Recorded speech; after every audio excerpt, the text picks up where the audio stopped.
We are back with hot gay smecks. Sorry.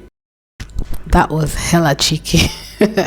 Hello everyone, welcome back to my channel. If you are a returning subscriber, thank you so much, because for you to be returning, I presume you are subscribing. Please don't leave me hanging. Please subscribe. Please watch my views, like and subscribe. As you can see, I'm a small channel person, so I'm not even earning any money from this. Help me grow. I need you to help me grow. And yeah, my name is N for Recaps. Thank you for being here. It is now, what time is it? 9:49 in the UK. You have to excuse me, guys. I never thought in my life I would come in front of a camera wearing my winter snuggie muumuu. This is like 3 sizes bigger than me. I wear this type of hoodies when it is freezing cold, and it's -6 thereabouts in the UK. The heat is blasting, but I'm still freezing my buns off. So please bear with me. I couldn't wait. I wanted to get you guys the tea and give you the recap. So if this is what you enjoy, please stay with me and see me on the other side for episode 2 of Heated Rivalry. I'm back. Let's do it. So we're getting right into episode 2, guys. And if I had to summarize this episode, I would say increased feelings, same BS. And I'll tell you why. And I'll progressively tell you why as the recap goes. So let's talk about it. So if we recap from where we left off in episode 1,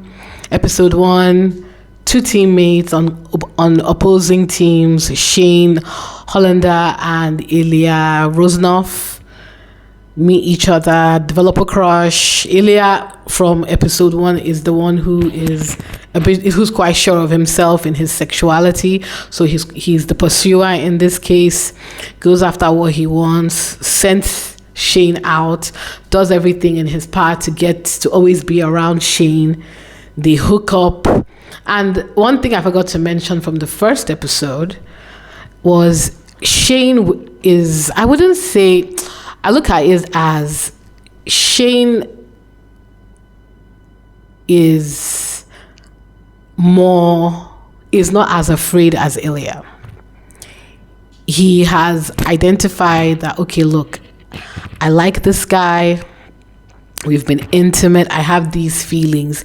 He is not fighting his feelings the way Ilya appears to be.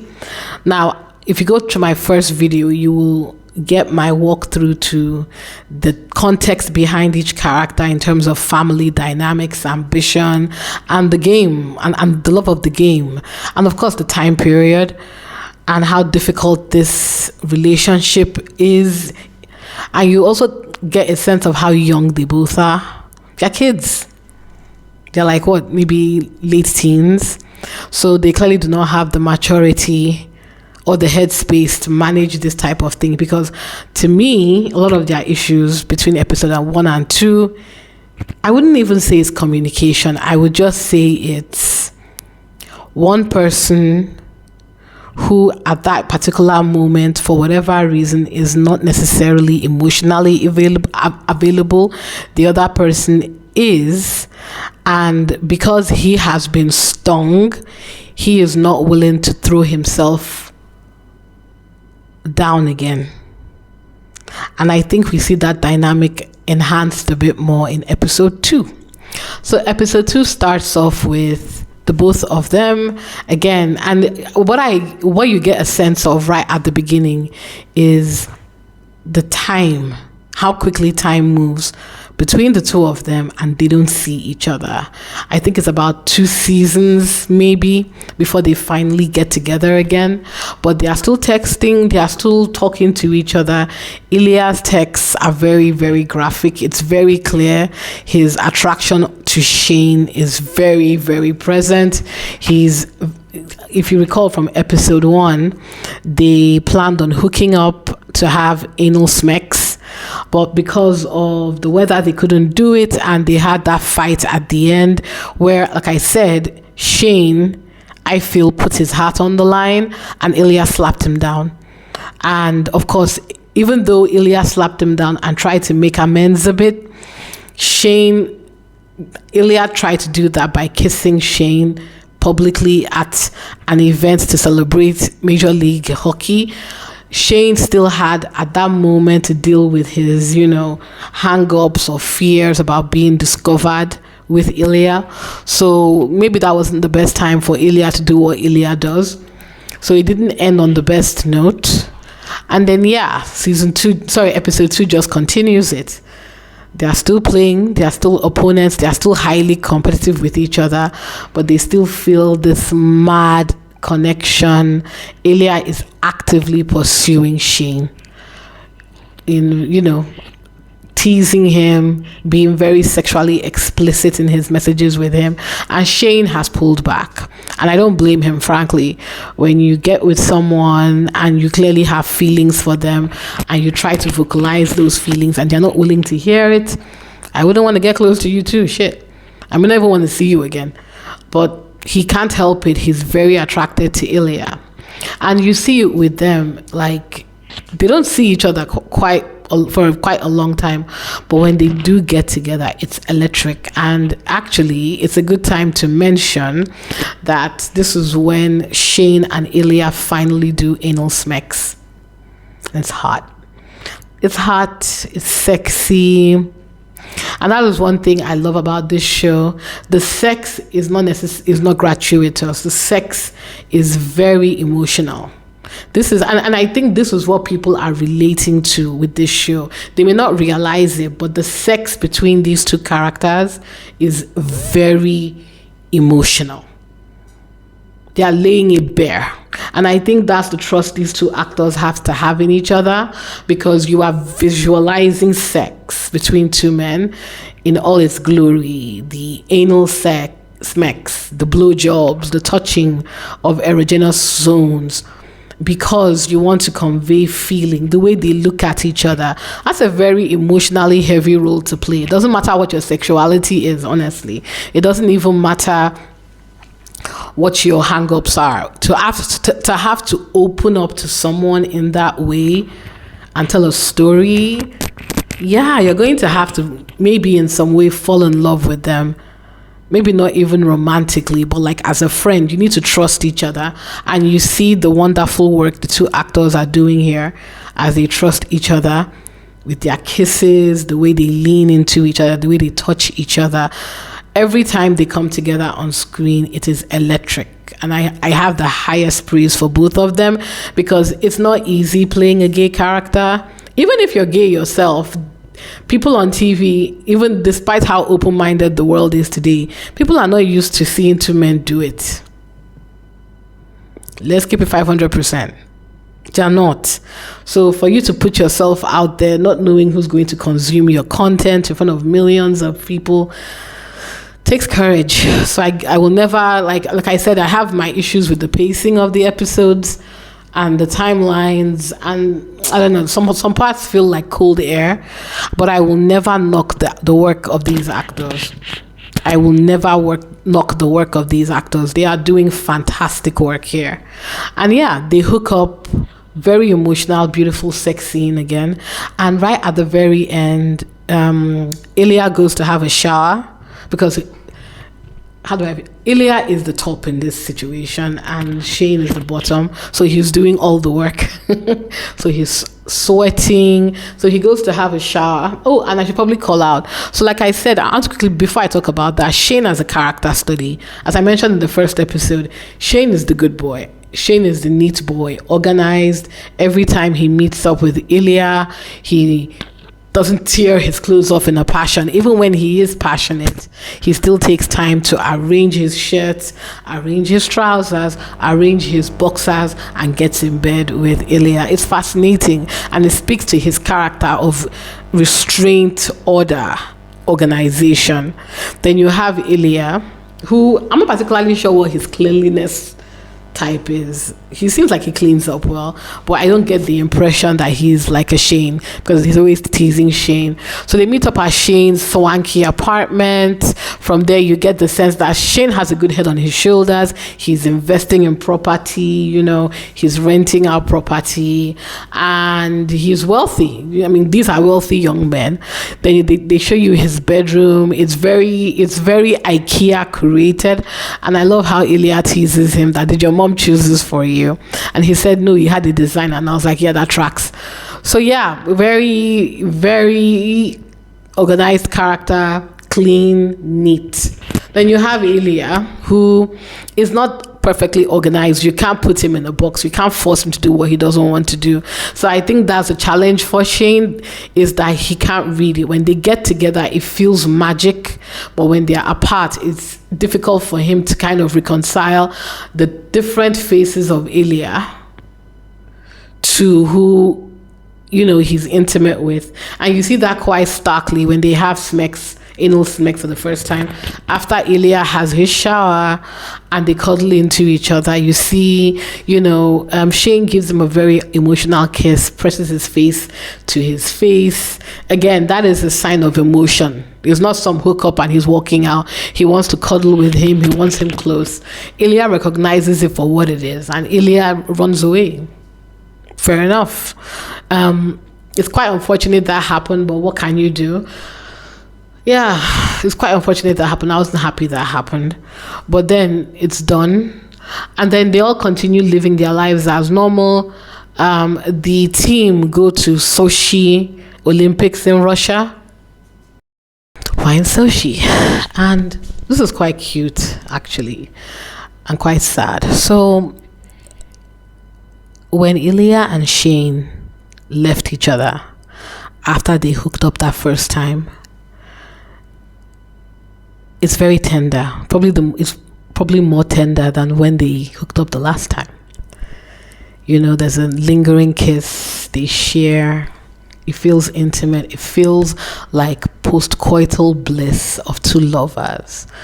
And Shane is human. So maybe against his better judgment, he falls into that trap again of, I wouldn't even call it a trap. The way they left things was sweet. So he's expecting a nicer reunion face to face with Ilya when he gets to Russia. And he doesn't really see him until he and some of his teammates go to watch a skating competition of a friend of his, and he spots Ilya up in the stands, and he goes to see him. Ilya is not happy to see him. Ilya is not happy to see him at all. And Shane is trying. Shane is taken aback, and he's trying to reach out to him, but Ilya has mentally, emotionally shut down. Probably to protect himself, because again, this is his home turf. And you get an idea of why that is when you hear the conversation between Ilya and his dad. His dad, who he seems that he can never please. His dad is not happy because I'm not sure what happens, and Ilya doesn't get to compete for Russia in the Olympics. But anyway, Ilya's father is very upset, and he basically... I remember now. The reason why they don't get to compete is the team lost to Latvia. So he's pissed. His father is pissed. Ilya is not happy. And he tells him that the minister still wants to see him at some sort of dinner tonight, maybe for the Olympics. So he's just basically dragging him and complaining and being nasty to him and being disappointed. And Ilya is not happy. That's his dad. And you get to see the signs of his father's sickness, because his father is sick. And Ilya alludes to it by talking about, he brings up Ilya's mom who's dead. And he forgets, if that makes sense, which is a sign of somebody who is not functionally there. So you as the audience get a sense of, oh wow, Ilia's dad is quite sick. So it's kind of like you kind of understand and empathize with Ilya. You really do. But your heart is breaking for him, and it's breaking for Shane as well. So quite a difficult emotional scene to get through, few scenes to get through. Interestingly, you get to meet and you get to see his friend again, the beautiful Svetlana, when he and his father and the minister are whining at each other about Ilya not attending the Olympics and losing for Russia. His friend comes to remove him from that situation, and they go hang out with a guy in a very swanky bathroom, lovely bathroom, my dream bathroom, I think. I love it. Yes, judge me. I love a gaudy bathroom. I love a massive bathroom. I love a like old palace hotel bathroom. Yeah. Do with that information what you will. Anyway, they meet up there, and the friend, he alludes to the fact that this is the coach's son that he mentioned to Shane at the beginning that he first hooked up with, and the guy is interested in hooking up with him again, obviously. Ilya is a beautiful man, and he reaches out to him again, but Ilya is not interested. Ilya tells him we're not kids anymore. He tries, Ilya refuses, and you get the sense there that even though he kind of told off Shane, that is the reason he's holding back. He's holding back because he's met somebody else. He's not into it anymore.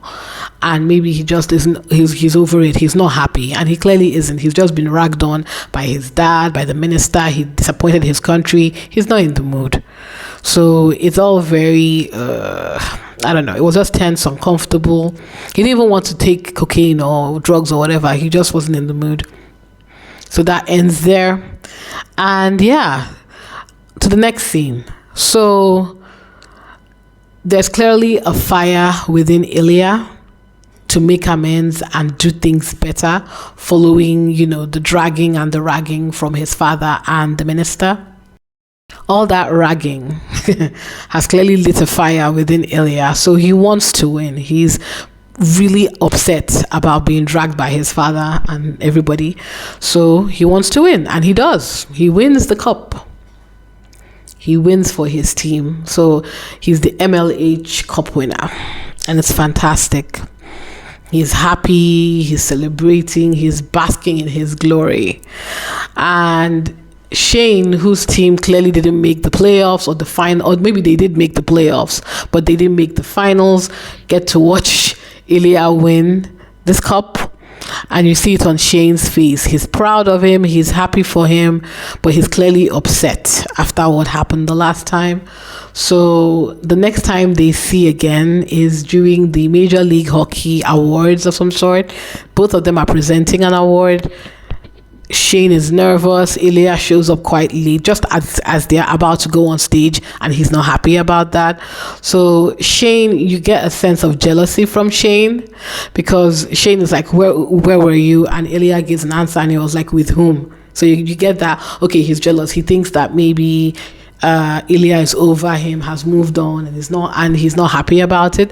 But Ilya is very sweet during the speech. You wouldn't even notice there's tension. Very sweet, straight to the point, very charming, charms the crowd. And like I said at the beginning, guys, the entertainment value, they have played up the rivalry between these two people.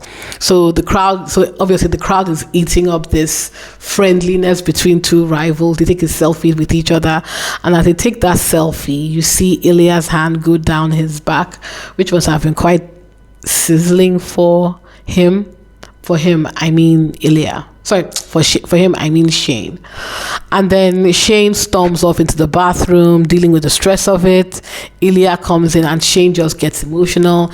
He's sick and tired of these games. He's like, I keep opening my heart to you. I mean, he doesn't say that categorically, but that's what he's trying to say. What do you want from me? You don't respond to my messages. You're angry with me. He's tearing up. At that point, Ilya is not a fool. I don't think he's not aware that Shane is in love with him, or at least really likes him at that stage. I'm sure he is aware. And even Ilya feels the same way too back, and he makes that clear in the most asshole-ish way as possible. Again, that tension, that push-pull between the two of them. Despite all that, despite the fact that Ilya hasn't spoken to him in 6 months and he snapped at him and did all that, the instant Ilya comes close to his orbit, he melts. They melt into each other and agree to, okay, you know what? We're going to meet up later on. I will message you. You come to me. This is Ilya to Shane. So Shane goes to Ilya. They endure the part. Sorry, after the party, they endure it and they go and they meet up again. And I have to say, since the first kiss where I said I was more aroused, if you will, about this relationship by that kiss more than anything else, this scene, the next intimate scene between them, is, I would say, a close second. It's a close second because now they're older. They've come through a very emotional time.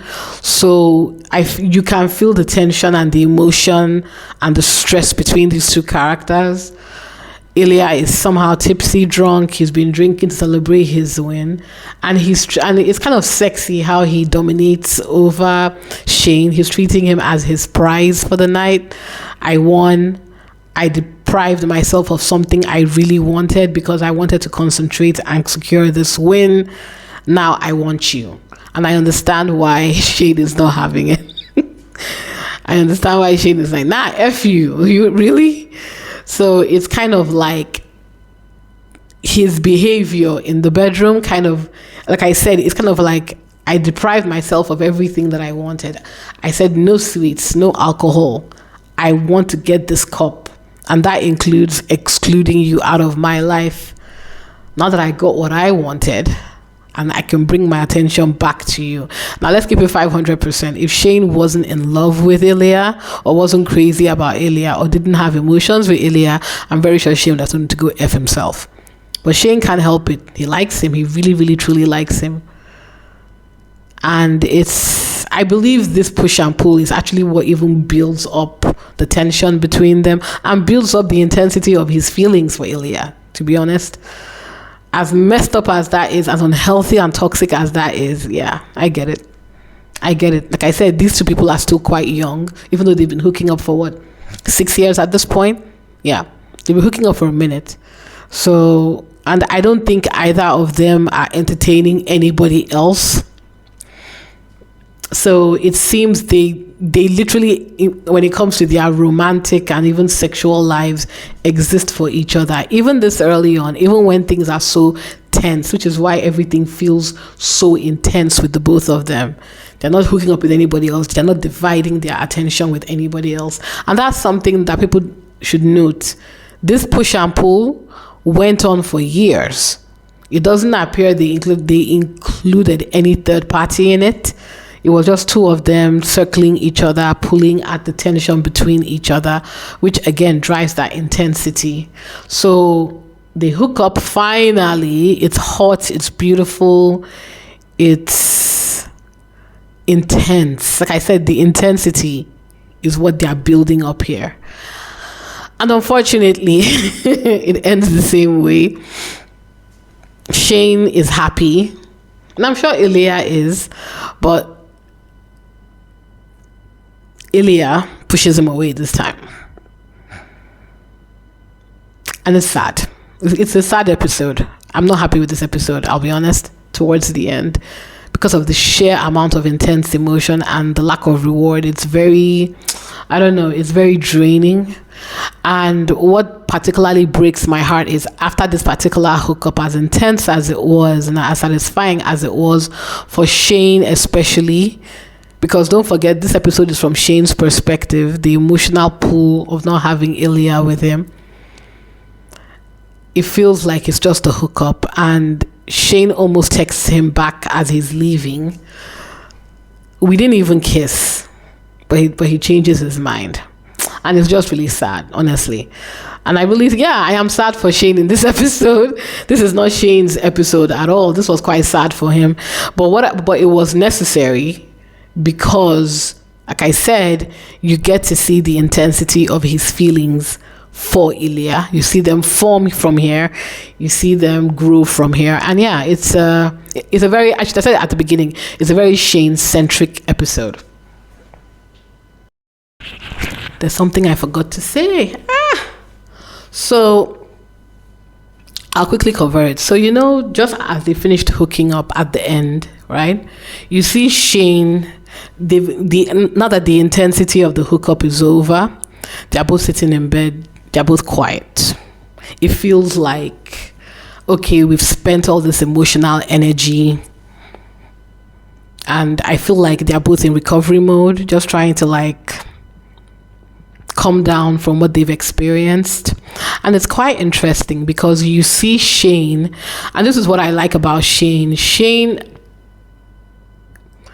compared to Ilya, is not afraid to vocalize his feelings. He may pull away, he's at the beginning, once he recognizes what he is feeling, I think he tries to vocalize. Yeah, he's just come back from being crushed by being treated badly by Ilya. Ilya has warmed his way back into his heart. The sex between them is just as intense as it's ever been. So I think that gives Shane some comfort that, okay, I'm not on my own here. He feels something for me. Let me try it in a different way. You see him trying to rationalize maybe the reason this happened, this silence, this fallout happened between us was because Ilya was in Russia. So he tries to ask him about Russia. He talks to him about Russia. He brings up home, brings up its intensity, trying to give Ilya an opening to kind of talk. But Ilya is not in the state of mind. He's not in the mood. He's just not having it. He probably feels emotionally spent himself, This has been very stressful. And one thing I should probably say, you don't get the sense from Ilya that he is happy that he won that cup. It feels like he didn't win the cup for him. He won it to make people, he won it for his family. He won it to satisfy his dad, to satisfy the minister. So that's why even after the hookup, even after he teases Shane about holding the cup and how good it feels empty. You can literally feel that emptiness in him because this win was not for him. And I think anybody who is a child of people who have very high expectations, there are certain goals that you meet that when you meet them, that deep down inside it has nothing to do with you. It had nothing to do with you. It had everything to do with pleasing others. So the satisfaction that you should feel from your win doesn't feel like a win. People around you will be like, oh my God, you achieved this thing. But because it wasn't for you, it's like ticking a box. So you get a sense that Ilya is deflated. He's just like, well, okay, well, I got the cup, cool. But I don't think it has anything to do with Shane. I think it's just him dealing with, again, very overbearing family structure. So it unfortunately is not the best time for Shane to try and be an understanding boyfriend. Ilya is not in the mood. So Ilya, once he gets pressed and asked the question, he tells Shane that he has to go. So Shane leaves, and Ilya doesn't even come out to let me kiss you goodbye, or how, especially when you just have such an intense sexual encounter, it just feels like an empty, the way he leaves, it feels like an empty hookup. And I know Shane is very unhappy about that, because when he gets into the lift, as he's in the lift, you see he's sad and he wants to text to Ilya, we didn't even kiss. And that broke my heart a bit. But I think that was also for the audience to understand that, look, if you were not sure before for some reason, this man is clearly falling for this individual. This is no longer just about sex for him. He genuinely likes this man. And you really do, and your heart really does break a bit for Shane, because again, it's that whole thing of, he can't get a read on Ilya. 1 second he's interested, 1 second he's not. And I said it before that you don't get the impression that they have anyone else but each other. So it's a lot of emotional unsatisfaction, dissatisfaction to get from being with someone. So I think everybody feels that pit in their stomach, that feeling of you really like someone, but that person may not like you the way you like them. Just the worst feeling in the world. So my heart breaks for Shane. I think I call this Shane's episode, in my opinion. But yeah, what did you guys think? I really enjoyed it. Again, a big testament to the actors. This feels like a play. It's minimalist. It's not over heavy. They didn't, according to what I read, they don't have a big budget. They had to lean heavily on a decent script and the honestly, shatteringly fantastic work of two actors playing off intense emotions. Just absolutely beautiful work from the both of them. They keep on elevating themselves. Episode 2 was fantastic. Shout out to what's his name, Hudson led this episode. Just fantastic work, absolutely fantastic work. I can see something for both of them, you know. And I will say one thing before I close. Hollywood, are you paying attention? This is what people want. Not just a good story. We want to see fresh talent, new talent. Stop recycling the old bags over and over again.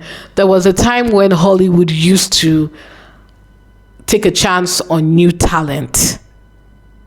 This show probably had a very low budget, but the amount of publicity they are making, the amount of ads they are getting, the amount of attention they are generating for themselves just post the show is probably way more than they spent on the show itself.